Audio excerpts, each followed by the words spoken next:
your Twisted Southern Horror Queen, coming to you live from under a full moon right here in southeastern Louisiana. I want to give a shout out to all you folks joining me live on Facebook right now, because hold on, it's going to be one hell of a train wreck, I'm quite certain. And I got a few other shout outs that I want to go over tonight before we get the ball rolling. So first off, to the folks in Texas, Florida, Georgia, South Carolina, all you folks dealing with the aftermath of these monster storms, my thoughts and prayers are with you guys.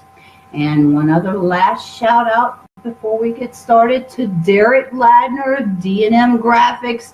Oh my God, dude, the Adrian's Fury Dragster looks awesome. You guys need to go to the Adrian's Fury Dragster page or Johnny Blender's Whiskey, Cars, and Cigars page, or my page on Facebook / love that / thing, Twisted Southern Horror Queen. And you can see pictures of the new skin on the Adrian's Fury Dragster. She is one hell of a badass, so check her out when you get a minute. Now, I did have a 911 show planned for tonight because there's a whole lot of ghost legends from 911 in the aftermath of that madness.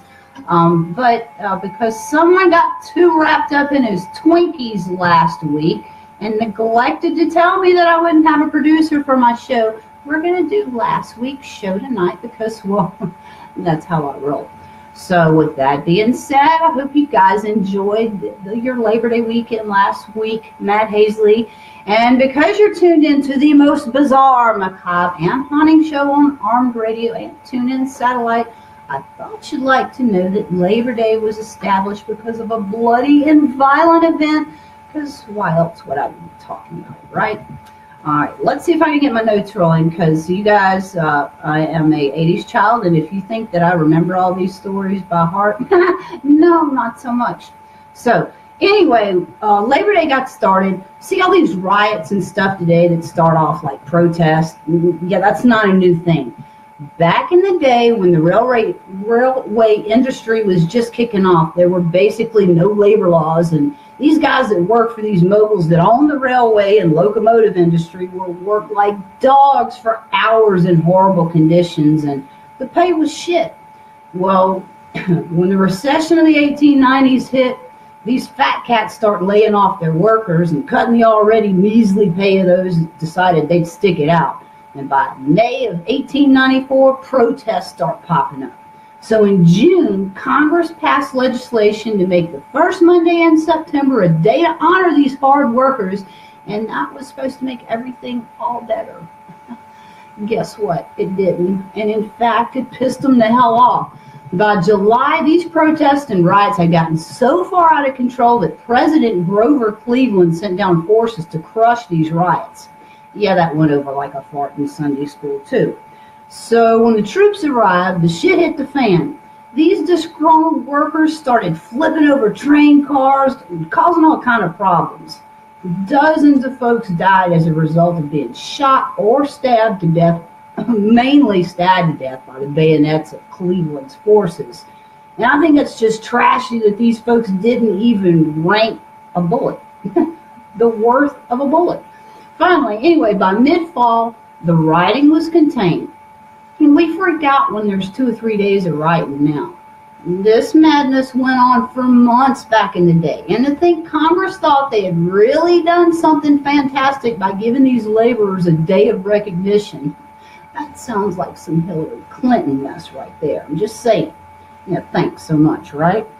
Anyway, so I thought you'd like to know how Labor Day really came to be a thing. So now if you hadn't done it already, kick out those kids, dim the lights, lock the doors, and grab a drink, because we're getting ready to get our scary on right now. So first up, some of the oldest haunted houses in America and the ghosts that still linger in them today. The Morris Jumel Mansion at 65 Jumel Terrace in New York was built in 1765. It sits way up high on a hill that overlooks the Harlem River. It's not only Manhattan's oldest home, but it's a home that's shrouded in scandals and mystery, and it also has ties to a couple of past POTUSes. Originally, the mansion was intended to be the estate of a British officer, Roger Morris, but when the Revolutionary War broke out, Morris hauled ass for England. The estate was then confiscated. So after the Battle of Brooklyn in 1776, George Washington himself set up his headquarters there. Afterwards, the mansion served as a popular tavern before it was purchased by a wealthy French wine merchant, Stephen Jumel, in 1810. And this is where the mansion's history starts turning a little macabre. Jumel bought with him his wife and his mistress. What the hell was this asshat thinking, right? Anyway, he remodels the house, redecorates the interior, then he's got vineyards of Bordeaux grapes planted, which are actually still growing wild there today. Jumel was wealthy, and he was a well-known socialite that traveled to Paris on occasion because he was closely acquainted with Napoleon and Josephine Bonaparte. Don't that just say it all, y'all? Well, that wasn't enough to elevate him socially in Manhattan. The elites in New York didn't have much to do with him because his wife Eliza had come from a working-class Catholic family, and there were rumors that she'd worked as a child prostitute in her mother's brothel. But when Stephen Jumel died in 1832, the exact causes were unknown. Some folks said he died from pneumonia or from injuries that he sustained in a carriage accident. Others had him passing away from falling on a pitchfork, but the gossip of the ladies' parlors in Manhattan claimed that Eliza had opened his dressings from the pitchfork incident and watched him bleed to death. And then a local medium started accusing her of burying her husband alive. I think she might have actually helped him fall on the pitchfork, but that's just me. Anthony Torres. I'm doing a shout out for Anthony Torres in the middle of my Jumel Mansion rundown because apparently he's joining me on Facebook. So, hey, Anthony, hope you enjoy the show. Anyway, months later, Eliza started seeing this highly controversial past Vice President of the United States, the assassin of Alexander Hamilton. His name was Aaron Burr. This dude was 77 years old, but she married him in the front parlor of the mansion. That didn't last very long. So Burr died 3 years later, on the same day the divorce was granted. At that point, Eliza took to calling herself the widow of the ex-vice president of the United States. So now old girl was wealthy, but she turned out to be some kind of recluse, and she lived in the mansion. She was always dirty, and her hair was always messed up, and she always looked like whodunit. But anyway, she wound up dying in the mansion in 1865. She was 90 years old when she passed. Today, the mansion's a free public museum, and those that are believers in the paranormal claim to have seen at least 5 ghosts inside. There's this servant girl, a British soldier from the Revolutionary War, and then the doomed Stephen Jumel, the ailing figure of Aaron Burr, and most prominently, the figure of an elderly woman in a violet dress, Eliza Jumel herself. So encounters with Eliza have been being documented since 1906, and she's still seen there today. In 1964, there's a tour group of children that was visiting the mansion, and they encountered this cranky old woman who told them, "My husband is very ill, y'all have to be quiet." Well, they tell the tour guide about it, and she freaks out because there's nobody else in the house at that time. Well, at the end of the tour, these kids get into the foyer and they see this painting and they point at it and say, "That's the lady that told us to be quiet." Well, that, of course, was a portrait of Eliza that was hanging in the entranceway. Joe Savino, big boss man.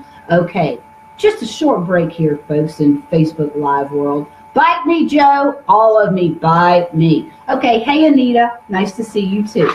All right, so next up is the old stone house at 3051 M Street in Washington, D.C. It was also built in 1765. It is the oldest unchanged building in the nation's capital, and it actually predates Washington by several decades. It's been there since the area was basically just a swamp. It's claimed that there's a bunch of spirits that haunt the old stone house, including a lady dressed in brown who shows up by the fireplace. There's a heavier woman who appears both in the kitchen and on the staircase, a man in short pants and long stockings, and a man with long blonde hair that's wearing a jacket. There's also reports of a chick in a rocking chair. a little boy that runs down the third floor hallway, a German craftsman, an African American boy, two different men in colonial style clothing, and a little girl with curly hair that runs up and down the stairs, and a partridge in a pear tree. With so many spirits in such a small building, it's easy to see why it's considered to be one of Washington, D.C.'s most haunted places. Now, most of these spirits are pretty harmless, but there is one that's said to be extremely malevolent. They call him George. Meet George over my shoulder. Anyway, you'll know that it's him. He's been blamed for choking people and shoving visitors down the stairs, and if you get close to him, you'll feel a cold spot with a strong sense of dread attached to it. And then there's Grumblethorpe. No, I'm most definitely not having a Harry Potter flashback. This place was intended to be a summer home for a merchant, but the work was interrupted during the Battle of Germantown in 1777 when it became the headquarters of British Brigadier General James Agnew, who, this dude was shot by a sniper's bullet. He was taken into the house and he actually bled to death on the parlor floor. Today you can still see the blood stain there, and it's said that he shows up standing over this blood stain looking at it like, what the hell just happened? Anyway, in 1793, this yellow fever epidemic swept through the area, and Grumblethorpe was actually turned into a medical facility where plague victims flocked in droves. Many of them that struggled for their last breath there are still haunting this joint today. They keep the ghost of Agnew company, I guess. Then there's Groton Mansion in Bensalem. It was built in 1685. Now, this mansion was host to more than one of America's founding fathers, George Washington and John Adams. And there's another famous guest whose spirit can be seen on the front lawn during lightning storms, flying a kite. Any guesses? Yeah, old Ben Franklin's still there performing his experiments on electricity today. And on nights when there's not any lightning storms, a lot of folks say you can hear sounds of gunfire and exploding cannons from the battles that took place there during the Revolutionary War.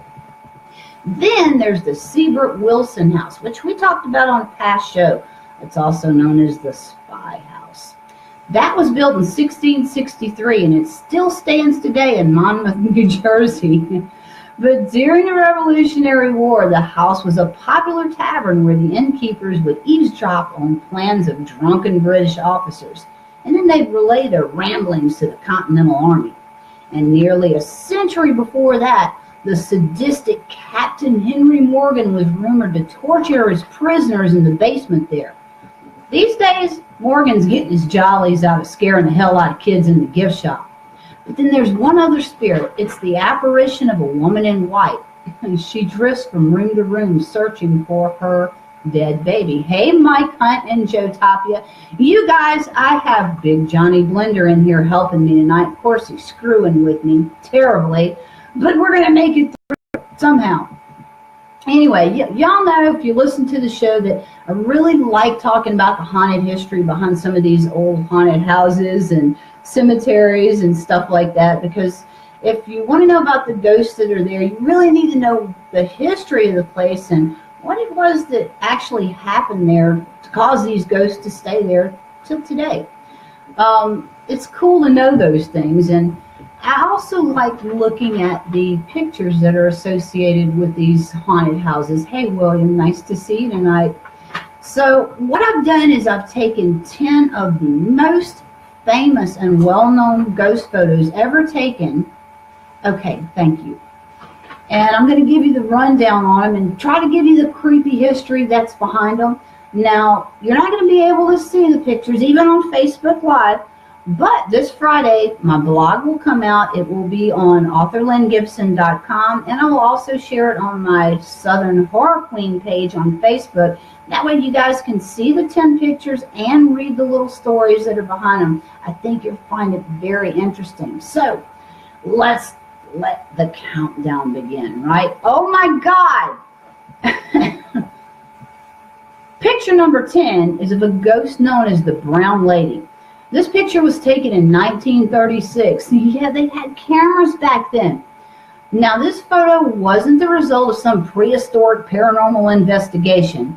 The image was caught completely by accident during a photo shoot by Country Life magazine. Yeah, they had magazines back then too.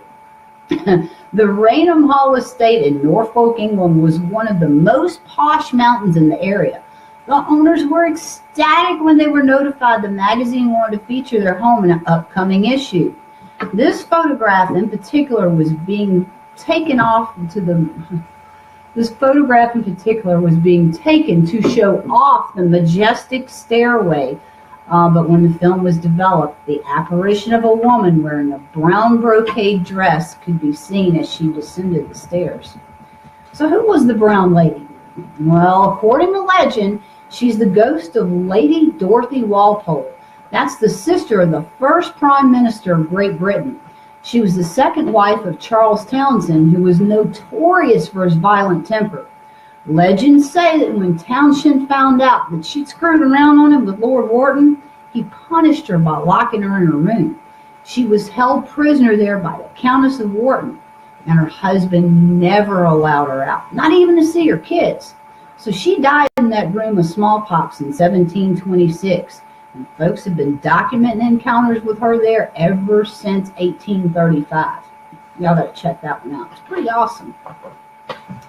CJ Johnson and Michael, nice to see you guys tonight. Glad you're tuning in.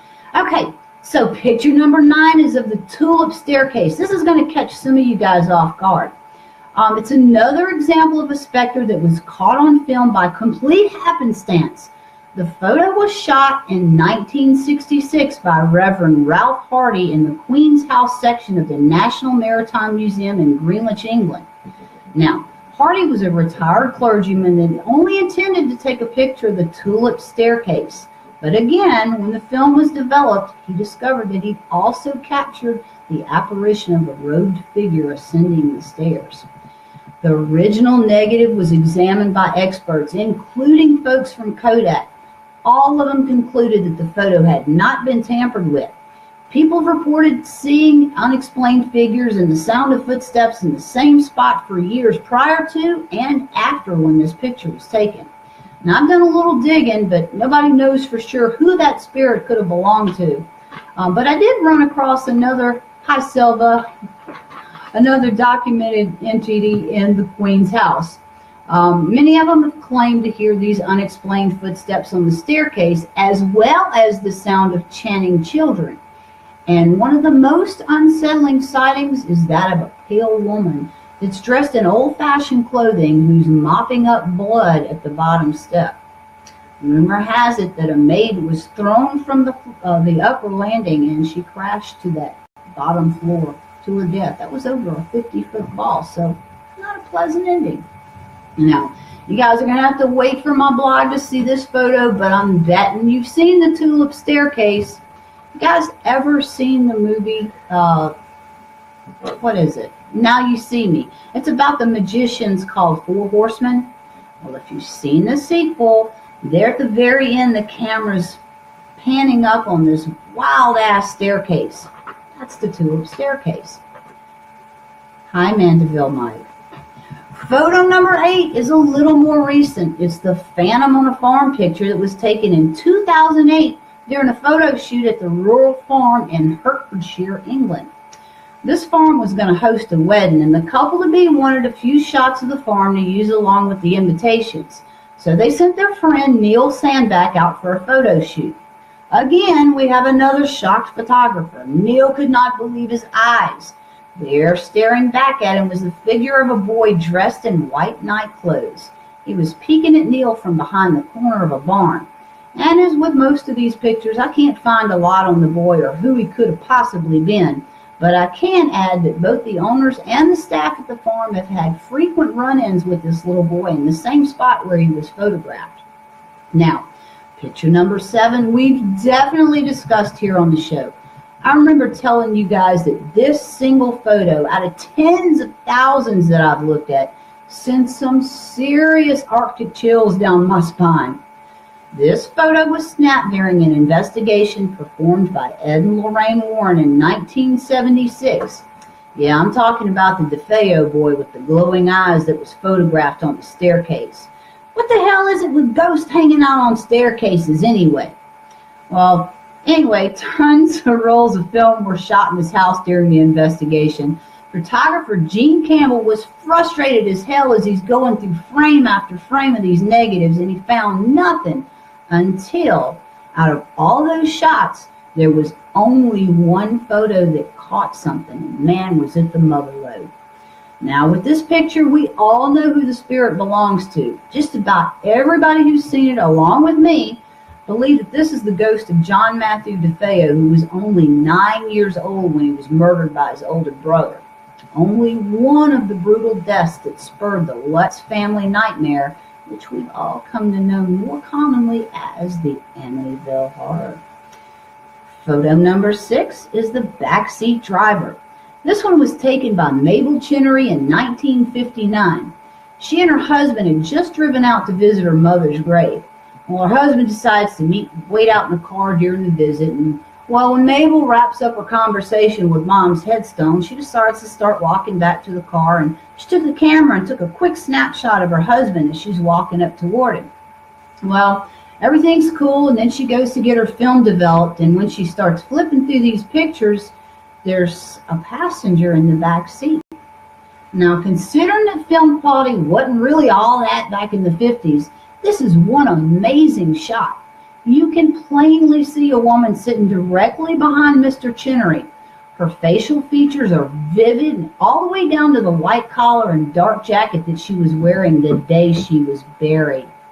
Mabel said that her mother loved riding in that car, and when she snapped the picture, she was sitting in the exact same place that she always rode every time they took her somewhere. Number 5 was taken in 1946. And it's really kind of chilling to me too, but not the same as the DeFeo boy chilling. This is something a little bit different. A woman named Miss Andrews was visiting the grave of her daughter in a cemetery in Queensland, Australia. Her daughter Joyce had died about a year earlier in 1945, and she was 17 years old.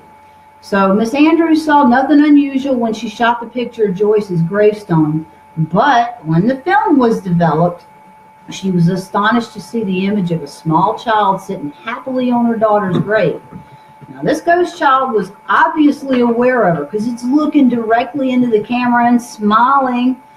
Investigating this case a little bit later on, a lot later on, Australian paranormal researcher Tony Healy visited the cemetery in the late 1990s. Now, near Joyce's grave, he found the graves of 2 infant girls. Could it be that these little girls are playing on her grave and thinking that maybe she'll rise one day to play with them? You got too much writing on that list. Oh, Ronnie and Lori Owens. Hope everything's doing good for you guys out there. You're still in our prayers. All right, photo number 4 was taken in 1919. And this picture has always made me smile. It wasn't made public until 1975 by Sir Victor Goddard, who was a retired Royal Air Force officer. Now, the photo is a group portrait of Goddard's squadron, which served in World War I at the HMS Daedalus training facility. But there's an extra ghostly face that appears in the photo. In the back row, amid the airmen at the top of the photo, and 4th man from the left, you can clearly see the face of another man. This is the face of Freddie Jackson. He was an air mechanic who was accidentally killed by an airplane propeller 2 days earlier. His funeral taking place on the day the photograph was snapped. Members of the squadron easily recognized him. Jackson apparently was unaware that he was dead, and he actually showed up for the group photo. Picture number 3 is an odd one too. It's the Corroboree rock spirit that was taken in 1959 by another holy man, Reverend R.S. Blantz. Staircases and holy men. Interesting. Anyway, this famous photograph appears to show a woman holding her hands toward her face and peering out into the distance, but to me it looks like she's holding a coffee cup and she's sipping on it, maybe enjoying a morning walk in the front yard of what may have been her last mortal home. And again, with this photo, we have no idea who the woman could possibly be. Photo number 2, this is a good one too. It's the Lord Combermere ghost photo from 1891. It was taken by Sybil Corbett And it shows the figure of Lord Combermere sitting in a chair in the library in Combermere Abbey, England. His head, collar, and right arm on the armrest can clearly be made out. The second Viscount Lord Combermere died after being struck by one of London's first electrically powered motor cabs. Oddly, while Sybil was taking the photographs, Lord Combermere's funeral was taking place 4 miles away. An interesting footnote here: the first Lord Combermere was a British cavalry commander in the early 1800s who distinguished himself in several military campaigns. In 1817, he became the governor of Barbados, and this may ring a bell to you guys that watch the show regularly. It's mentioned in stories of the Chase vault that he was a witness to its allegedly moving coffins. Definitely talked about that. You guys got to check the blog out on that if you're not familiar with it. And then last but not least, the photo number 1, okay, thank you, is the specter of Newby Church. This photograph was taken in the Church of Christ the Counselor in North Yorkshire in 1963 by, get this, another Reverend K.F. Lord. The image appears to resemble a human that many believe is the spirit of a 16th century monk wearing a white shroud over his face, which was a common remedy for masking leprosy or any other disfigurement back in the day. Initial claims suggest that the figure would have had to have been somewhere around 9 feet tall, but its feet aren't visible and it could easily be standing on something that's not there anymore. And in looking at the image, experts have concluded that it's not a double exposure, nor has the film been tampered with. All right, folks, so that brings us to the halfway mark of the show. That's when my always awesome and sometimes sober producer, Jimmy Bell, turns it over to our sponsors. So while you folks tuning in on Armed Radio are catching that, those of us on Facebook Live are going to be talking about you. But stick around because there's more scary coming up on the flip side right here on Armed Radio and TuneIn Satellite. Now I'm listening for Jimmy to leave my room. But Jimmy may have actually went to the liquor store. I'm not really certain if he's there or not. So I guess we'll find out in a minute. Anyway, while we're waiting for Jimmy, I'm going to start doing a brief rundown of some events that we've got scheduled in the near future. One's coming up really soon. I really need to start putting some time into a speech. That is September the 30th. That's a Saturday at the Margaret Crosby Memorial Library in Picayune, Mississippi, per request of the Picayune Writers Association. That right there, folks, is going to be some interesting stuff. I know they've already declined to invite the children's authors to the event because of me, and it's because I'm not kid-friendly. That's not really true. I love kids with barbecue sauce or sweet and sour. I think Johnny Blender's looking at me like, you're lying. Anyway, I'll be speaking there sometime afternoon. I will be spooking too, though. Afternoon during their event. I will have books with me if you want to come meet me. You'll hear me ramble for about 45 minutes and pick up something scary and have it autographed. I'm not completely sure that they're ready for somebody like me, but I'm betting there will be asses in pews on Sunday after 45 minutes of me speaking. Next up is Harlan Hunt Fest on October 7th. That is in, of course, Harlan, Kentucky, along with the Adrian's Fury Dragster. This is going to be one hell of an event. I can't wait for this one. Besides me and the Dragster, their guest list is awesome, and most of these folks are mine and Big Johnny Blender's friends. He keeps peeking at me, people. It's making me nervous. I'll get to hang out with our friends Tim Shockey.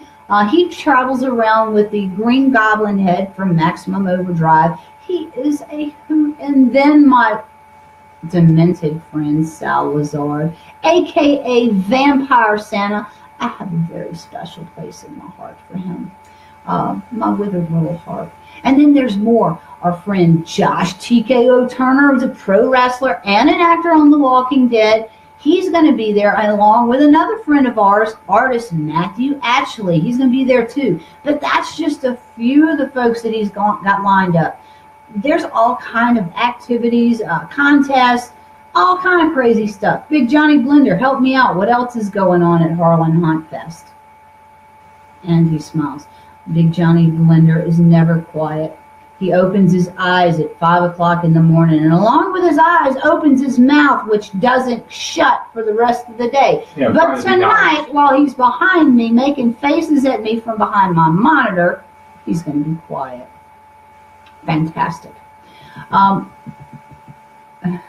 You're number one, honey. And I'm ecstatic to announce that we've also been invited to be special guests at Night Risers in Elizabethtown, Kentucky on October 28th through the 29th, where again we're going to be hanging out with our boy Tim Shockey and Salazar. The guest list is still forming on this one, but from what I've seen so far, it's quite impressive. Glenn Spillman, my boy, aloha, honey. So anyway, lots of stuff coming up. We do have a few more bites, possibly a few more cons before the end of the year, and definitely a whole lot of cons for 2018 that are already scheduled. So as those dates and locations are confirmed, I'll be announcing them, and you guys just stay tuned on Facebook /Southern Horror Queen.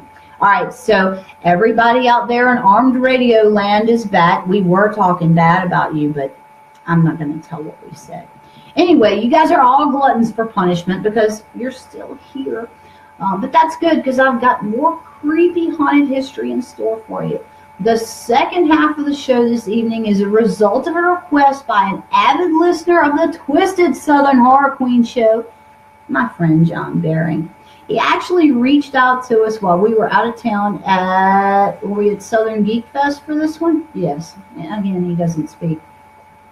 Now, John's had a few run-ins with the paranormal, but he's pretty hardcore. He's a helicopter pilot and a proud hog owner, so I think he can handle a few little ghosties. But anyway, John reached out to me and was telling me about Georgia Military College, where he trained to be the badass that he is now. Now, he was telling me about an encounter that he had there on the college grounds, and he suggested that I looked into it. So I looked into that and a few other nearby spots that he recommended, and wow, there's a ton of haunted history right there in Milledgeville, Georgia. And I'm going to tell you a little bit about it tonight, including John's experience. Hey, Heather. Hey, Tony. How are you guys? I'm trying to get used to this Facebook Live thing. I don't like it, but I'm going to try to get used to it. Anyway, in 1837, Georgia lawmakers authorized the asylum. 5 years later, the facility opened on the outskirts of Milledgeville, which at that time was the state capital. Now, I got to tell you about this asylum. The Georgia State Lunatic, Idiot, and Epileptic Asylum, because that's so much better than Nut House, right? Anyway, this party started around 1842, and it was Georgia's first public psychiatric hospital. But today it's mostly abandoned and it's fallen into ruin. This 2,000-acre facility still echoes with the memories of patients who were treated and mistreated there. So the first patient, Tillman B. of Bibb County, arrived in December of 1842. He died of maniacal exhaustion. I'm not really sure what that is, but I might have an idea, and it might have something to do with being married to Big Johnny Blender. Anyway, stop it. The patients just kept falling in, and the institution was actually recognized as one of the largest insane asylums in the entire world. 100 years after the doors first swung open, there were over 200 buildings scattered over this 2,000-acre facility with over 13,000 crazies at what was called then the Central State Hospital. But throughout Georgia, it was known solely by the name of Milledgeville. If you were a bad kid back in the day, your parents were constantly threatening you with being sent to Milledgeville. Yeah, I grew up with that, but it was a water tower in town. My mother had absolutely convinced me it was a rocket ship that took all the bad kids to the moon on Fridays, and they never came back.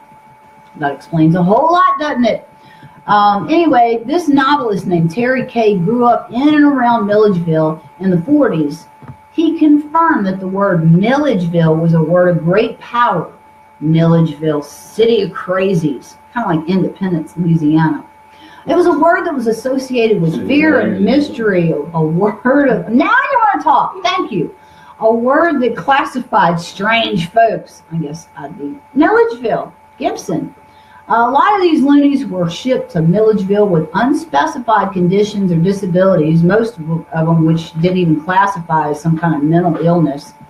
Well, it finally happened. The hospital outgrew its resources, and by the 1950s, the staff-to-patient ratio was a miserable 100 to 1. That there is some madness. The doctors were wielding the latest psychiatric tools and procedures of the times, lobotomies, insulin shock, and early electroshock therapy, along with some far less sophisticated techniques like pinning up children in metal cages and adults that were forced to take steam baths and cold showers. And some of them were just confined in straitjackets while being treated with douches or nauseants. You are killing my numbers. Okay. This institution has witnessed the heights of man's humanity and the depths of his degradation. Dr. Peter G. Cranford, the chief clinical psychologist at the hospital in 1952, wrote this book about his time inside the world's largest insane asylum. That there might be worth checking out, folks. Anyway, by the mid-1960s, as the new psychiatric drugs were allowing patients a little bit more freedom, Central State's population began a steady decline. A decade before the national movement toward deinstitutionalization, Georgia governors Carl Sanders and Jimmy Carter began emptying Central State, sending most of the mental patients to regional hospitals and community clinics, and people with developmental disabilities were sent to group homes. As the asylums buildings started being vacated, 4 were converted into prisons. Oh, joy! One prison still remains on the property today. In a separate facility, the Cook Building, there were 179 forensic patients. That's folks that's been found not guilty by reason of insanity or were too incompetent to stand trial. Today, only 14 or so of them are still there, and all of them are old folks that are stuck there waiting for alternative placement or death. By the end of this year, the State Department of, you're killing me. The State Department, yes, I do have notes because I can't retain all of this. I'm an 80s child, remember that, people. Anyway, there's fewer than 200 patients on the campus, and only a few of the administrative offices are still operating. Central State already looks abandoned. Several of these haunted brick buildings on the quad have been boarded up since the late 1970s and are falling into ruins, yet life goes on. I'll do this myself next week because he's messing with me. Wait till Wednesday. Y'all tune in to Whiskey Cars and Cigars Wednesday when I get mine. Milledgeville's history is grim and its future is even darker. There's a memorial on the grounds too. It's there to honor the thousands of folks that died while institutionalized there. The Cedar Lane Cemetery had some 2,000 rusty cast iron markers which represent over 25,000 patients that are buried there somewhere in 6 separate abandoned and unmarked cemeteries. The markers had numbers instead of names, and once the identified individual gravestones were pulled up and tossed into the woods by prison mates that were working there as groundskeepers, nobody kept track of who was where or who they were. So with so much madness and suffering going on there at the asylum, this joint is haunted as hell. There's reports of voices and strange sightings and occurrences that revolve around these spooky grounds, especially there where the dead patients lie in waiting. There's been several reports from golfers adjacent to the property who constantly report hearing screams coming from these abandoned buildings. And other claims range from a simple visual anomaly from a bystander to eerie feelings and sounds. The voices of former patients and staff banging and screaming and crying for help are among the sounds heard there.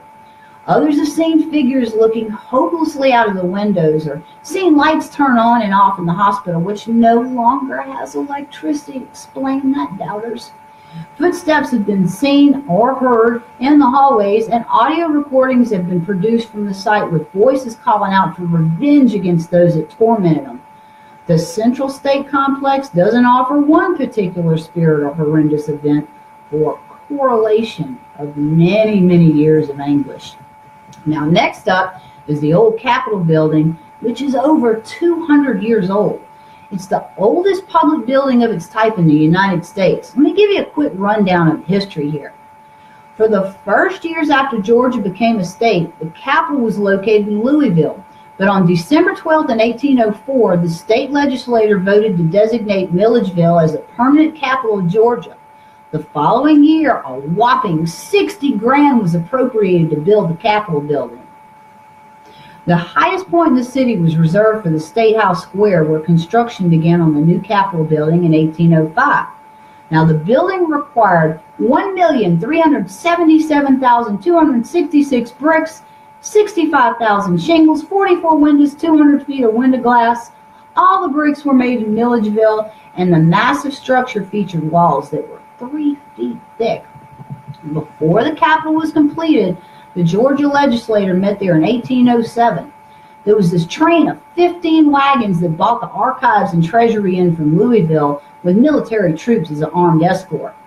In 1828 and 1834, there were a couple of expansions made at the south and north wings. While the additions were being made, repairs were also being made to a large section of the roof that had been damaged by fire in 1833. With the addition of the granite steps in 1835, the building stood complete, and it appeared then as it still does today. Now, while standing as the state capital of Georgia, the building hosted the state's succession convention in 1861, and it was there that the delegates voted in favor of seceding from the Union in January 19th of 1861. The Capitol building then became the center of the political and military power during the Civil War. Governor Joe Brown directed the affairs of the state militia and waged his ongoing verbal assault with President Jefferson Davis from within its halls and from the nearby governor's mansion, which is also haunted as hell. Now, Brown and other state officials fled the Capitol ahead of General William Sherman's army, which descended on the city in November of 1864, while the old Capitol building was left standing. Armies and magazines on State House Square were destroyed by Sherman's men.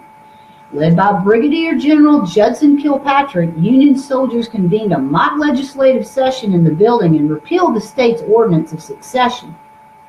Then they ransacked the building and its contents. But fortunately for the town of Milledgeville, their march to the sea continued only after a short pause of one evening there. So the post-war legislature approved the massive sum of $8,000 to repair the building's damages caused by Sherman's men. But the building's days as the state capital were numbered, and the Reconstruction legislature voted to move the capital to Atlanta in 1868. Then the building was used as a courthouse of Baldwin County in 1871 until 1879, when it was turned over to what was then called the Middle Georgia Military and Agricultural College. The school changed its name to Georgia Military College in 1900, and it remains a thriving educational facility today. Now, the old Capitol building survived 2 more fires, but it's beautifully restored and sits still today as the center of Georgia Military College. Now, there's more than a couple of stories about this old mansion, including one Georgia college student who witnessed the apparition of a meek and well-dressed woman one evening while he's tidying up after this catered dinner in 1994. The most interesting story behind the old governor's mansion involves a former cook who spent most of her life preparing the meals there. Her name was Molly, and she worked in the mansion and when it was part of the dormitories owned by Georgia Military and Agricultural College. But she's still at it today, folks. People who've been in the mansion often report smelling blueberry muffins cooking. Others smell pork and black-eyed peas, all 3 of which were part of the basic cuisine that Molly usually prepared. Now, every time these smells have appeared, the kitchen's been empty. Nobody's stirring the pot, folks. One of the most widely reported instances was when visitors reported smelling burning potatoes. The smell had gotten so strong that the local fire department was called in to investigate. Upon arriving, the firemen also smelled burned potatoes, but the source could never be found. And at that point, everybody knew it must have been Molly reliving a serious kitchen mishap. Legend has it that one evening, this Texas Confederate soldier's remains had been unearthed and were placed in the mansion to lay there in state to honor the fallen hero. Well, there's thousands of people coming in and out of the estate. The doorbell's ringing like crazy, and Molly's trying to cook dinner, so I'm sure she was pretty embarrassed and probably a good bit pissed off, too, that she actually let her potatoes burn. But anyway, other folks, they claim to smell the lingering odor of cigars and pipe smoke in the mansion's library. Obviously, that's not Molly. Legend says that many of the college presidents who lived there would often retire to that room after dinner to have a smoke. Some of them are still keeping that vigil there today. Some of them, Johnny Blender is a precious man. There's another legend about a servant who was preparing and cleaning the upstairs bedroom for a guest. So he walks in and he finds something in the middle of throwing all the bed linens off the bed and onto the floor. Well, it wasn't the first time and wasn't the last time, but it was the last time that he went into that room because he said he's not going in there anymore. There's a shadowy image of a Confederate sentry that's been spotted marching back and forth from the old Capitol building to the governor's mansion. And there's students at Vincent Hall that occasionally report hearing the ghostly sound of taps echoing through the corridors. Some have even reported seeing the lone bugler. Now, folks who work the late shift here in the old Capitol building, they complain about being followed around by the sound of ghostly footsteps while in the legislative chamber. And on the occasionally dark and quiet night, the sounds of Sherman's troops can be heard marching through the streets there. But that's not the only sounds heard there. When a stout wind blows through the Gothic towers, you can hear a shrill and eerie sound.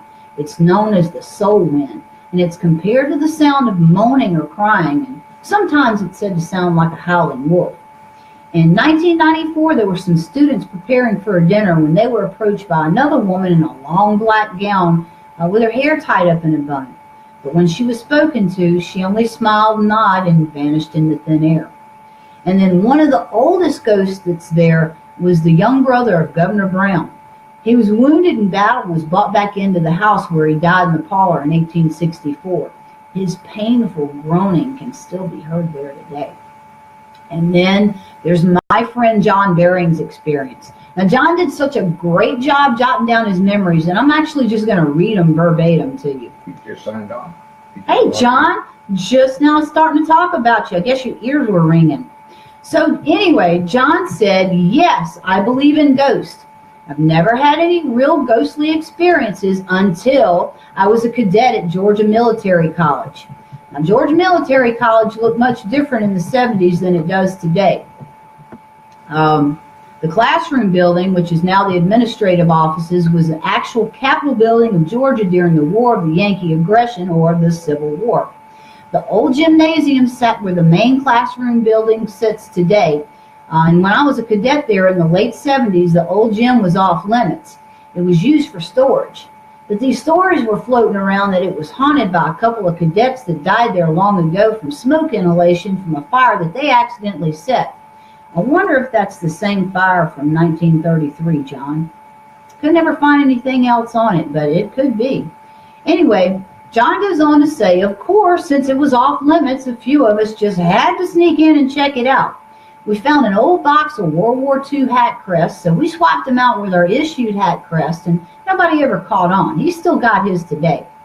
Now, while they were in the old gym, the wooden floor creaked like somebody at the far end of the building was walking across the floor. And they kept hearing noises like somebody moving things around. We looked at each other, and not one of us was moving. Then we started hearing these muffled voices. Yep, John said it was time to go then. Then there's Vincent Hall, which he said was like an H-shaped 3-story cadet barracks, and the middle of the H was twice as long as the end, so kind of like a capital I turned on its side. While he was a cadet there, only the first floor had a handful of cadets living in it. Vincent Hall is now a parking lot today. But one ghost story of Vincent Hall was about a cadet who supposedly committed suicide. The story goes that he hanged himself from a clothes hanger bar in his closet. The problem with the suicide scenario is the bar was 4.5 feet above the floor of the closet. The cadet was 6 feet tall. If you stood outside Vincent Hall late at night, you could see a faint light on in the room. He said he saw it a couple of times himself. A quick interjection here. I've seen this before in my research.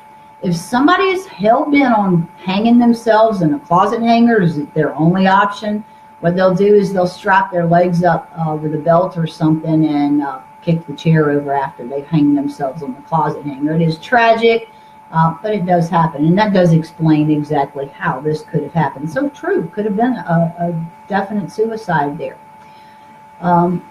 I've got to say that there's a good chance he's still hanging out there, because anybody that's intent enough to take their own life to go that way, yeah, he's probably still hanging out. Hanging out. Then there was the story of the escapee from an insane asylum outside town. Apparently, this old guy escaped from the asylum and he was living in the attic of Vincent Hall. Nobody ever knew what happened to him. And now, the visit of the ghost with ours truly, John Barry. John said, I lived on the first floor in the room at the end of the hall at the top right corner of Vincent Hall's H shape. The room had windows on 3 sides. It was twice as big as most of the other rooms, and as an upperclassman, I was lucky enough to have it all to myself. I had an old metal desk and a chair, my foot locker, and a 2-man bunk. My bunk was against the wall closest to the door. The door opened inwards with the doorknob closet to the foot of the bed. I had a flag hanging on the foot of my top bunk. That way, if somebody opened my door, I could see the light through the flag, but they couldn't see me. That's smart, John. I like that.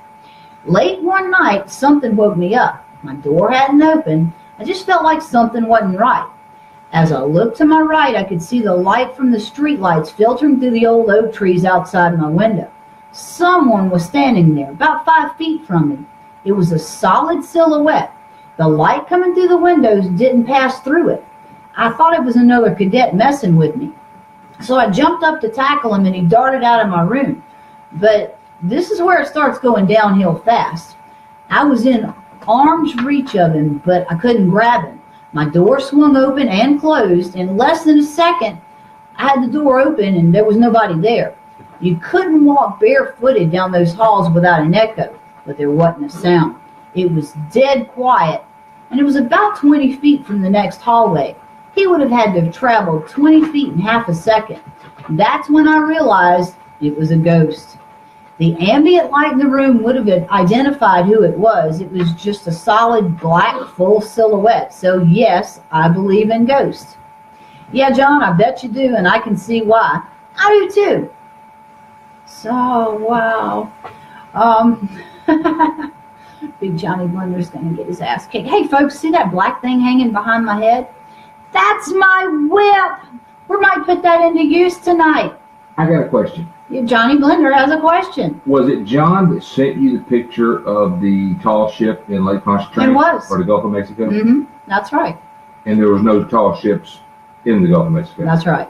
I'm telling you, he's like me. He's a magnet to the paranormal. It's an awesome thing sometimes. Anyway, I wanted to thank you for turning me on to the Georgia Military College and for sharing your story with us, because, of course, you rock.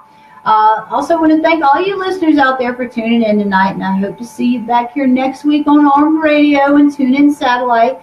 But if you need to get your scary on before that, you can always go to authorlynnGibson.com, where you can find my books, my blogs, and a link to Spreaker, where you can listen to any past episode of the show. And eventually, at some point, I will get my t-shirts posted on there, but you can see those on Facebook/Southern Horror Queen. So if you want to get a Get Bit or a Short and Gory t-shirt, I have those in almost every size. Now, women, they're the curvy cut, so order a size smaller because they look really good. Or you can get the Vampire Chassis shirts. Or you can get a Vampire Chassis shirt as well. And women, those only come in small. John says all women are small when he sells his Vampire Chassis shirts. You'll figure right. Anyway, I want to thank you guys for hanging out with me here tonight. My first night on Facebook Live wasn't quite the nightmare that I thought it would be. We've got a few little hiccups we have to work through. I know I have 4 minutes, but my always awesome and sometimes sober producer Jimmy Bell can slap some music in there for me, because I came up here without a glass of wine tonight, and I need to remedy that as quickly as possible. So, did you mention Night Rider? I did mention Night Risers. I'm excited about that. That's a new con that we're scheduled for. Anyway, I'm glad you joined me. Hope to see you back here next week. And until then, kiddos, you guys keep it creepy because you know I will. User left your channel. Good show. Thank you, Jimmy.